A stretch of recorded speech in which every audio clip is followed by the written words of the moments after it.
Well, howdy, friends.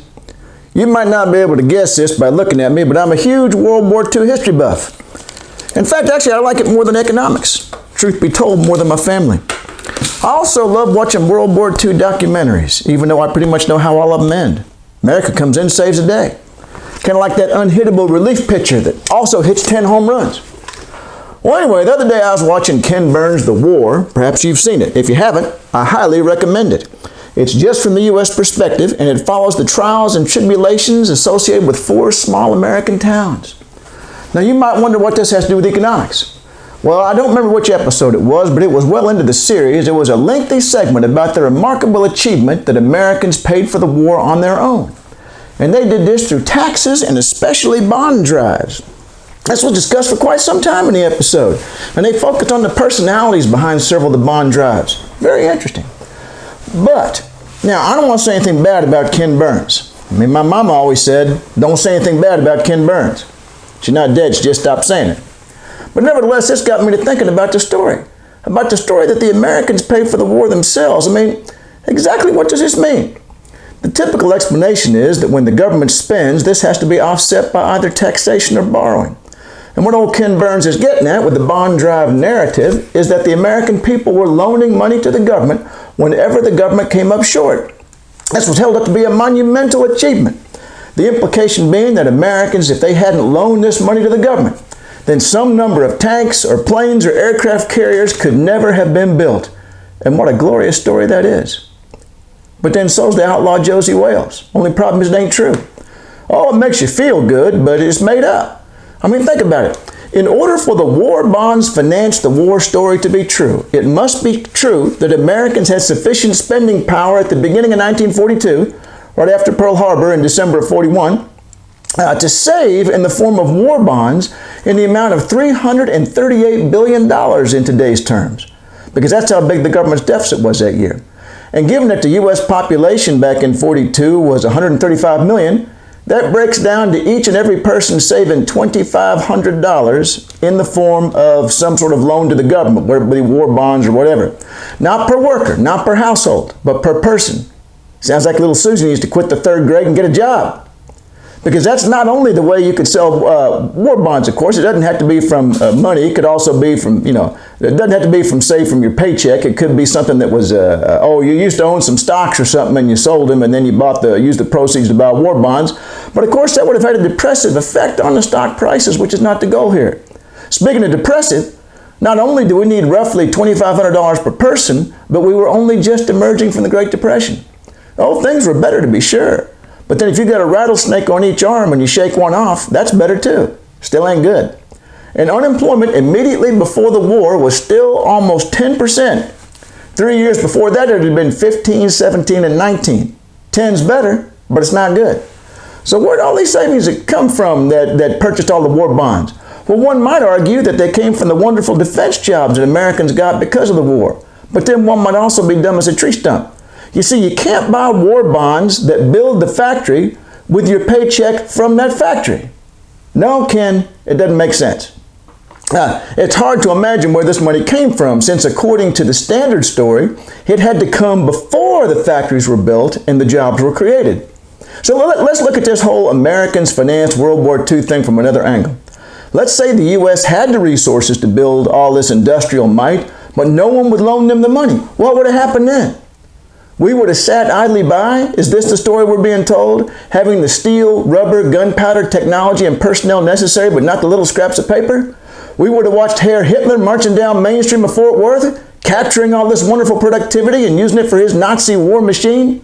Of course not. Because in fact, the money's irrelevant. As you know from videos number 1 and number 2, both the private sector and the government can create money out of thin air. That's never the problem. And indeed, it wasn't in World War II either.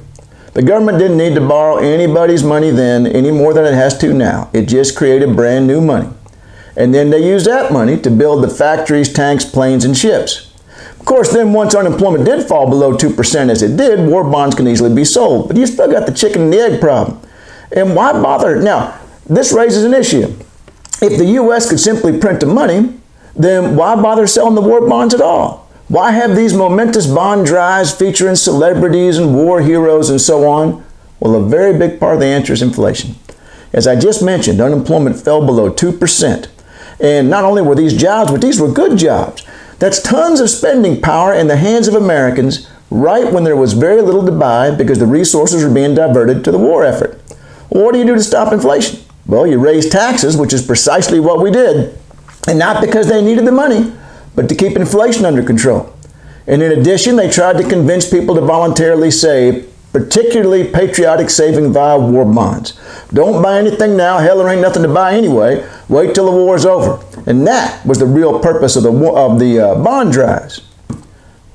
Well, you're probably thinking right now, that's a fine piece of fiction there, cowboy economist, but everybody knows the truth is that the bond drives were instrumental in stopping Hitler, Tojo, and Mussolini. But let me recommend a book to you. It's called The War Bond Story by Lawrence Olney. It's available on the internet. Just search for it. It's free.